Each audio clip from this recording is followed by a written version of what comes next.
There comes a moment, a reckoning perhaps, and it rarely announces itself with trumpets. It steals in, a thief in the night, after countless sleepless nights, plans shattered like glass, and desperate attempts to mend what stubbornly refuses to be fixed. You've been pushing yourself, haven't you?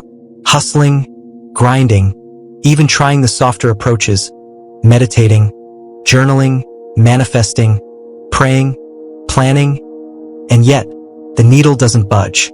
You gaze at the heavens and whisper, "Why isn't this working?" But here's the cold, liberating truth. You've been trying to force alignment with a clenched fist, and the universe doesn't respond to force. It yields to surrender. As Carl Jung so astutely observed, what you resist not only persists but grows in size. So, while you've been outwardly affirming your desired future, deep down, your energy has been screaming, "I don't have it. I'm not enough. I'm scared." And guess what? The world listens to the silent language of your energy, not the carefully crafted words you speak. That's precisely why your efforts aren't yielding results. Not because you're lazy or broken, but because you're trapped in survival mode, desperately trying to control something that was never yours to command. You don't attract what you want. You attract what you are. When your entire identity is predicated on chasing, fixing, and solving, your life becomes a stark reflection of the very emptiness you're so desperately trying to escape. So, what if I told you this? The most potent move you can make right now is to simply stop. Stop grasping, stop pushing, stop proving. Not out of fear, but out of unwavering faith. Not from a place of weakness, but from a wellspring of inner wisdom. Because when the frantic doing ceases, the profound becoming begins. When the relentless noise finally dies down, the unconscious mind awakens from its slumber. When you finally cease interfering, the psyche begins its slow, delicate healing. The shadow aspects begin to integrate, and reality starts aligning on its own accord. This isn't the cessation of your effort.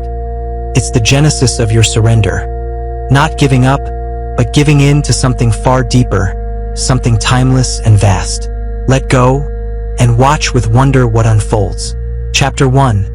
Stop chasing, you're blocking yourself. We've been fed a carefully constructed lie, a narrative that success springs from relentless chasing, that happiness is the inevitable result of tireless pursuit, that if you just run faster, push harder, and keep grinding, eventually what you desire will magically fall into your waiting hands. But Carl Jung didn't teach us to blindly chase after ephemeral dreams. He urged us to turn inward, to relentlessly ask ourselves, why am I chasing this in the first place? Because sometimes, the very thing you're chasing with such fervor isn't the true, authentic desire. It's merely a temporary band-aid hastily applied to a far deeper wound. When you crave love with such consuming intensity that it dominates your every thought, is it truly about genuine love? Or is it actually about the primal fear of being abandoned yet again? When you obsess over the accumulation of wealth, is it genuinely about the money itself? Or are you still desperately trying to prove your inherent worth to the very people who once made you feel insignificant and small? Jung's unparalleled genius wasn't rooted in simple motivation. It resided in profound confrontation. He wisely stated, "Until you make the unconscious conscious, it will direct your life, and you will call it fate." That fundamentally means that if you don't bravely bring your hidden wounds into the illuminating light of awareness, they will inevitably control your deepest desires, and you won't even consciously realize it. So, you continue relentlessly running toward external things, mistakenly believing they'll somehow complete you, but life doesn't simply give you what you outwardly want. It relentlessly gives you what you fundamentally are. If what you are is wounded, desperate, and fragmented, then every single goal you chase will inevitably slip through your trembling fingers because the underlying energy fueling your relentless effort is silently screaming, "I am not whole. I am not worthy. I desperately need this external thing to finally feel good enough." The vast universe always faithfully mirrors your deepest vibration. You outwardly say, "Please give me love," but your underlying energy silently screams, "I don't have it." So, the universe echoes back with unwavering fidelity, "You're absolutely right."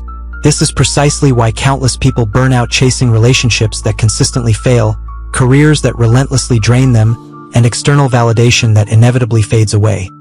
Not because the stated goal is inherently wrong, but because the very self behind the goal is desperately bleeding. The relentless obsession is never truly about the external thing itself. It's always about what you unconsciously believe that external thing will somehow magically fix inside you. Here's the undeniably uncomfortable truth. If you miraculously got exactly what you wanted right now, you wouldn't even be capable of securely holding it because your hands are still visibly trembling with the lingering echoes of old, unresolved pain. Carl Jung wasn't here to assist you in manifesting solely from the ego's limited perspective. He was fundamentally here to help you courageously integrate your fragmented soul, to bravely stop chasing external validation and instead start facing the deeply hidden part of you that's been quietly screaming, "I'm not chasing fleeting success. I'm desperately chasing wholeness." So, here's your crucial turning point. Before you ask the universe for anything more, relentlessly ask yourself, what deeply hidden part of me still feels fundamentally empty? Because once you courageously heal that long-neglected part, you'll effortlessly stop chasing what was never truly yours to begin with and effortlessly start attracting what was always rightfully meant for you. This isn't about quitting your carefully crafted goals. It's about courageously cleansing your deeply rooted reasons. That's precisely when the unconscious mind ceases its relentless resistance. And that's precisely when the universe finally says, "Now you're truly ready." You're not fundamentally here to chase alignment. You're here to courageously become it, and profound becoming always begins in tranquil stillness. Chapter 3. Detachment isn't giving up, it's awakening. Let go not as an act of abject defeat, not because you've hopelessly given up on the desired outcome, but because you've finally irrevocably awakened to the profound truth. I was never fundamentally meant to control the vast world. I was divinely meant to understand my unique self within it. Detachment isn't synonymous with apathy. It's not about pretending that nothing truly matters. It's fundamentally about reclaiming your precious energy from the various places it never rightfully belonged in the first place. It's the quiet, unwavering confidence that serenely says, "I've diligently done what I could. Now I gracefully surrender what I inherently cannot." Carl Jung deeply understood that genuine transformation doesn't occur in the throes of relentless obsession. It blossoms in the peaceful space of courageous surrender, not passive resignation, but profound inner alignment. You simply can't authentically fake detachment. You can't endlessly scroll through Instagram, outwardly proclaiming, "I don't care anymore," while secretly and obsessively checking your phone every 5 minutes for their name, for any fleeting sign, for even the slightest shift. The unconscious mind doesn't respond to your carefully chosen words. It responds to the deep, resonant vibration you emit. If your underlying vibration still relentlessly screams, "I desperately need this external thing to feel whole," then life will relentlessly continue to show you all the myriad ways in which you're not. Detachment is not the absence of deep desire. It's the profound absence of debilitating dependence. It's the unwavering inner knowing that confidently says, "Even if this never materializes, I am still inherently enough." Here is the exquisite paradox. When your underlying energy finally aligns with that profound truth, that's when everything begins to flow, not because you forced it, but because you're no longer resisting it. Life bends for those who are already whole, not those begging to be completed. If you're in pain right now, if you're caught in that invisible web of waiting, obsessing, hoping, pause. Not to distract yourself, but to ask, what part of me still believes that this one thing will fix everything? The part of you that's waiting for love, for validation, for success. That part doesn't need fixing. It needs witnessing, not by the world, not by your ex, not by your parents, but by you. The moment you see yourself clearly, without judgment, without shame, you stop looking outside for mirrors and start becoming your own. That is where the real shift begins. No more chasing, no more begging, no more proving, just being fully, unapologetically, powerfully you. Chapter 4. Allow the void. This is where transformation happens. After you finally let go, after the fight, the obsession, the gripping, the begging, something unexpected happens. Nothing. No sign, no reward, no sudden miracle, just silence. You wake up, and the world looks the same. Your phone doesn't buzz. Your heart still aches.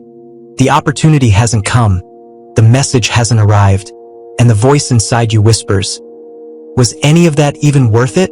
This is the moment that breaks most people because we've been conditioned to believe if I let go, something good will instantly replace it. But the universe doesn't move on your timeline.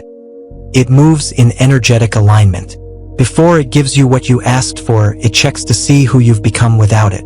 So here you are in the void, a space that feels like nothing but holds everything. This is the in-between, the space where your old self has died, but your new self hasn't been born yet. That space is terrifying because there's no map, no proof, no external feedback to say you're on the right path. Just you and your thoughts and the deafening quiet that demands you to trust something you can't yet see. Jung called this space the creative void. He said, "In all chaos, there is a cosmos. In all disorder, a secret order." That means what looks like nothing happening on the outside is actually deep internal reorganization on the inside. Your soul is not on pause. It's under construction. Your unconscious is rewiring. Old wounds are detaching. New beliefs are anchoring. Your nervous system is adapting to receive the thing you used to beg for. Here's the trap. Because you can't see it happening, your ego tells you that this isn't working. If you believe that lie, you'll self-sabotage. You'll start chasing again, and you'll block everything that was quietly forming behind the scenes. The void is not a punishment. It's a purification. It strips away everything you were depending on, the external validation, the illusion of control, the addiction to outcomes, until the only thing left is your truth. When you reach that place, where you stop chasing and start becoming, the universe listens because energy never lies. You can post vision boards, recite affirmations, and chant mantras all day long.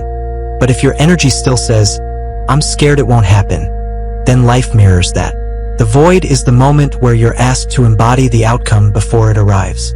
Can you feel wealthy before the money hits your bank account? Can you feel loved before the relationship manifests? Can you feel free before anything changes on the outside? Because if you can, you collapse time. You turn waiting into becoming. You turn stillness into magnetism. You become the vibration of your desire, and life has no choice but to meet you there.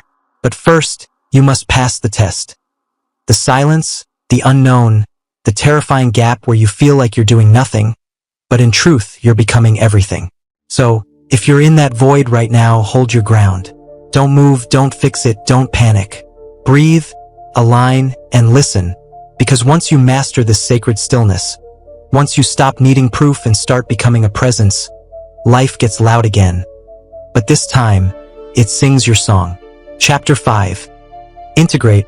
Don't obsess. Every desire you feel isn't random. It's not a punishment. It's not the universe teasing you or dangling something just out of reach. It's a mirror, a message, a spiritual assignment.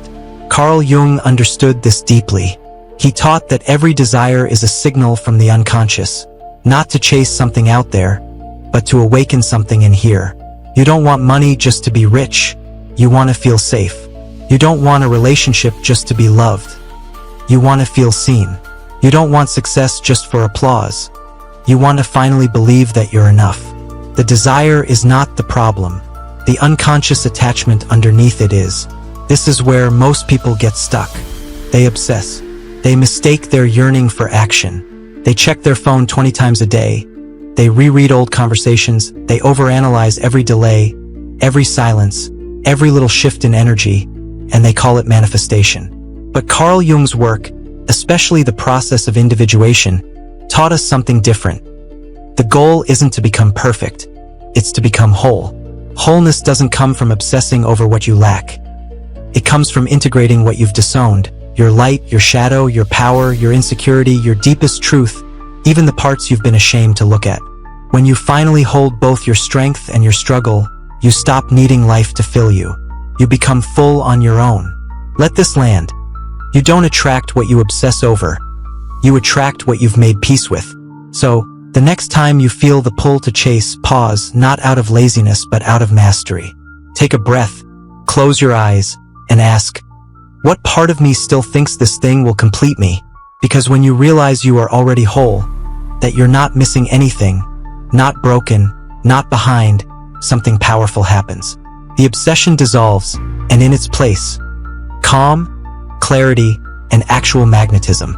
You stop needing the world to prove your worth, and ironically, that's when the world starts responding to you differently, because now your energy says, I'm already it, I'm already there. That's the difference between manifesting from desperation and magnetizing from alignment. So yes, you could keep reaching, you could keep analyzing every sign, or you could do the radical, revolutionary thing. Sit still, do nothing, and let life catch up to who you've already become. Because once the internal work is done, you don't need to chase, you don't even need to ask. You simply allow, you simply receive, you simply are. Chapter 7. Shadow work is manifestation work. You can't manifest a better life by only loving the pretty parts of yourself. You can't call in abundance while rejecting the version of you that's scared, angry, ashamed, or insecure, because the universe doesn't just respond to your goals. It responds to your wholeness. Wholeness means facing the part of you you've been running from your entire life. Carl Jung named it the shadow, not evil, not darkness in the Hollywood sense, but the repressed, the parts of you you buried to survive. The fear you silenced, the rage you swallowed, the guilt you pretended didn't exist, the unworthiness you dressed up as ambition. Most people think manifestation is about scripting, visualizing, and raising your vibration, but real manifestation, lasting, grounded, soul-wired creation, doesn't come from fantasy. It comes from integration. Let's get real. Every time you obsess over love, it's usually not about love. It's about a wound screaming, if someone loves me, maybe I'll finally feel enough. Every time you hustle harder for money, it's not just about ambition. It's about a core belief saying, I'm not safe unless I have more. Here's the trap. If your manifestations are rooted in shadow, in lack, fear, trauma, and unworthiness, then what you create will reflect that. You'll manifest a partner who triggers your abandonment wound. You'll manifest money that vanishes as fast as it comes. You'll manifest success that feels empty and draining. Why? Because you attracted it through a fragmented self. This is why Jung's work is so important. He taught that we must bring the unconscious into consciousness, because until you do, it controls your life and you call it fate. So, the real question isn't, how do I attract more? It's, what inside me still believes I don't already have enough? That's where shadow work begins. And no, it's not easy. It's uncomfortable. It asks you to stop blaming the world and start looking inward, to stop pointing at what didn't happen and start asking, what part of me wasn't ready to receive it? It's not about shame. It's about ownership. It's about holding space for all versions of you, the light and the dark, and saying, you're allowed to exist, you're allowed to be seen, and you don't have to control me anymore. Because once your shadow is seen, it no longer operates in the background. It no longer pulls strings behind your back. It no longer creates chaos just to get your attention. You take your power back, and in that reclamation, your frequency changes. You no longer manifest from fear. You magnetize from wholeness. That's not wishful thinking. That's quantum alignment. That's nervous system safety. That's you becoming the version of yourself who no longer needs the world to fix what your soul has already healed. You stop forcing, you start allowing. You stop proving, you start radiating. Because now, you're not asking the universe from a place of lack. You're becoming a version of you who already feels like it's done. That's the work. Not the glittery, Instagrammable version of spirituality, but the real work. The work that makes you look in the mirror and say, I've been trying to manifest my future without making peace with my past. Not anymore. Now you stop running. Now you go inward. Now you face what's been silently directing your entire life. When you do, the illusion breaks, the power returns, and your life begins to mirror your wholeness, not your wounds. That is manifestation, that is individuation, that is freedom. Chapter 8. Don't become the blocker of your own destiny. This might be the hardest pill to swallow. But the only thing standing between you and the life you want is you. Not your past, not your trauma, not the universe. Jung, the father of analytical psychology, the man who soared deeper into the human soul than almost anyone, said something chillingly true. The most terrifying thing is to accept oneself completely. Terrifying, yes, because real self-acceptance requires confronting the parts of you you've spent your whole life avoiding. The guilt, the shame, the regret, the fear that maybe, just maybe, you're not good enough.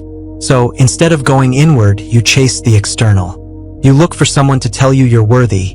You hustle for love. You grind for success. You manifest not out of belief, but out of desperation to escape yourself. Here's the brutal truth. Anything you chase to avoid yourself will become the thing that avoids you. You think you're just trying to make your dream life happen, but in reality, you are using that dream to avoid sitting in the silence of who you currently are. The universe, it's not punishing you. It's protecting you because it knows if you received everything you wanted right now, you wouldn't be able to hold it, because part of you still doesn't feel worthy of it. Here's the deeper truth Jung pointed to. When you don't accept yourself fully, you become fragmented. Your conscious self says, I want more, but your unconscious self says, I'm not ready. Your energy becomes a contradiction, a tug of war between desire and disbelief, a magnetic field that pushes away what it pretends to attract. You become the blocker of your own destiny, not because you're weak, but because you're not able to hold it, because part of you still doesn't feel worthy of it. Here's the deeper truth Carl Jung pointed to. When you don't accept yourself fully, you become fragmented. Your conscious self says, I want more, but your unconscious self says, I'm not ready. Your energy becomes a contradiction, a tug of war between desire and disbelief, a magnetic field that pushes away what it pretends to attract.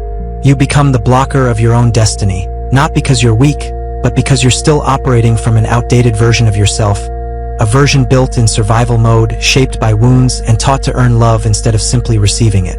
The real tragedy? Most people spend their entire lives chasing outcomes, when what they truly need is a fundamental shift in their identity. You don't need to do more. You need to become the version of yourself that doesn't feel the need to chase, the version that already embodies the feeling you're trying to manifest, the version that inherently believes, I am worthy, I am ready, I am enough.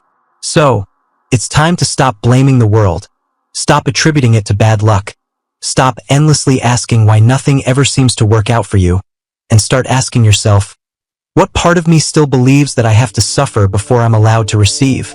The moment you consciously stop chasing outcomes and actively start evolving your self-concept, that's when everything begins to shift.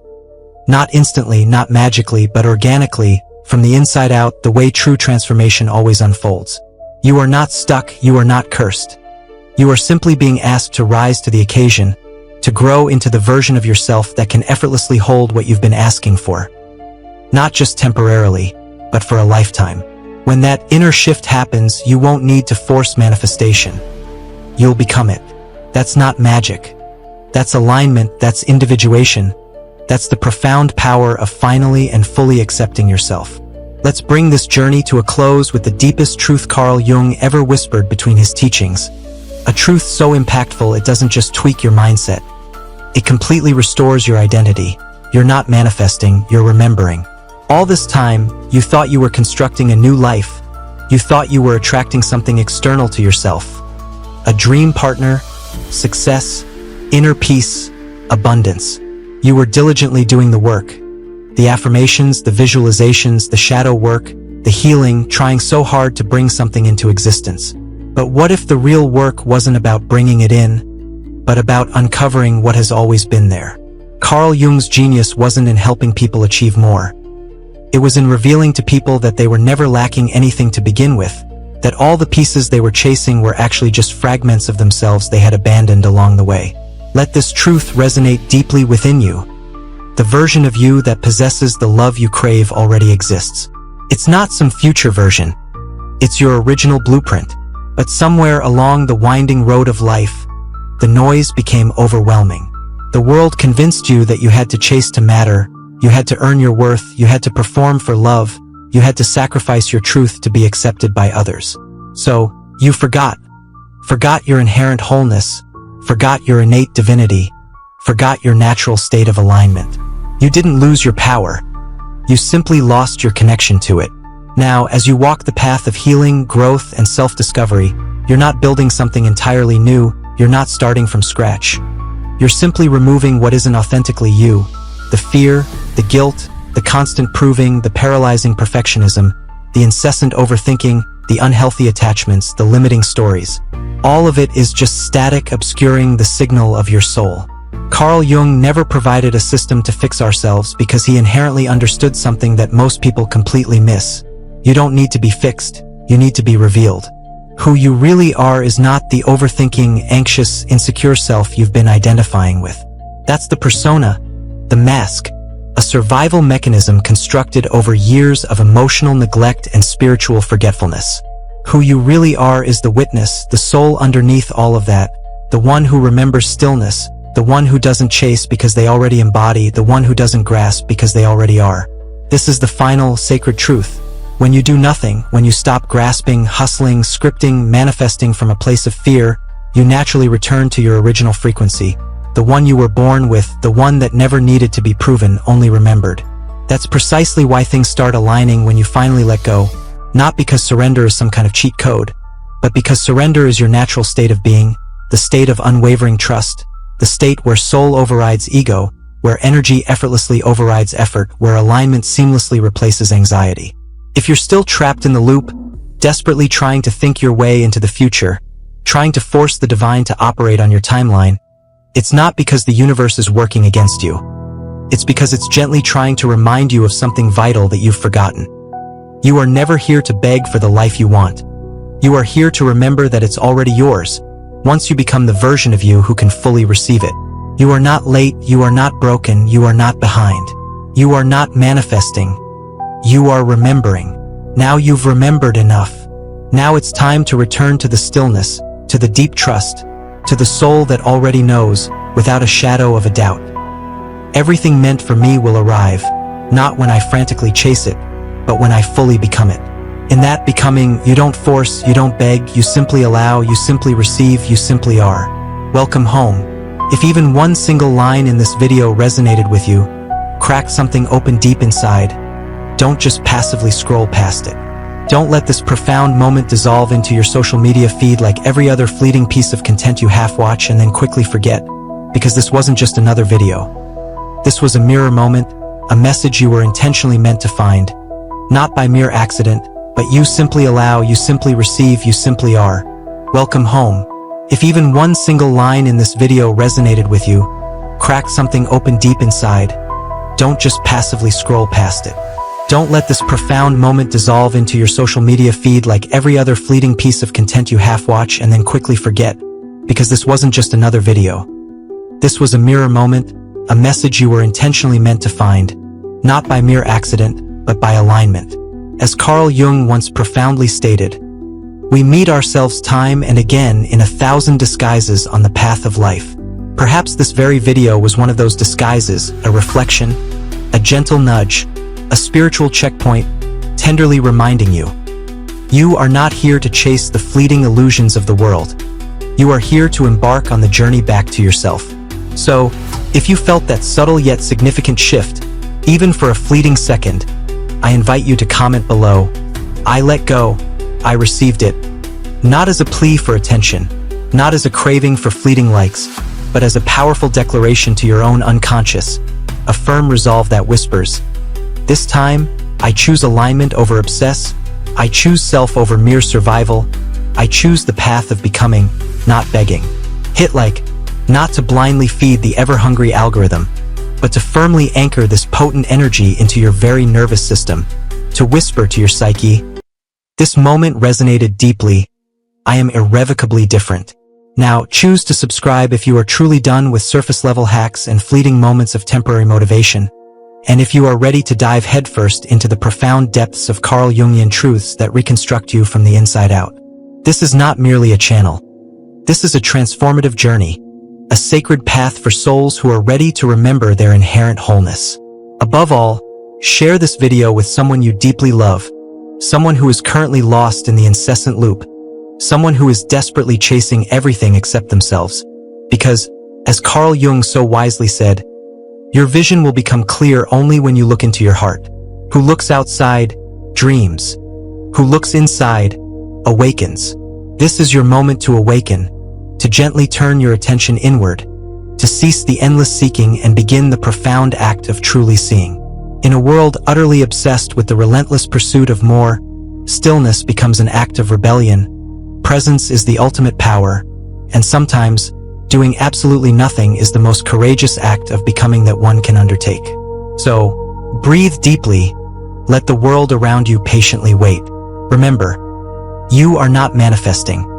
You are simply remembering who you truly are, and your return to that truth starts right now. If this message stirred something profound within you, don't let it end here. The next video will gently guide you even deeper into the transformative journey of healing, profound growth, and authentic self-discovery. It might just be the breakthrough your soul has been patiently waiting for. Tap into it now. Hit subscribe, turn on notifications, and join a thriving community committed to truth, deep transformation, and real inner change. You are not alone on this sacred path. I'll meet you in the next video, where we continue to become who we were always meant to be.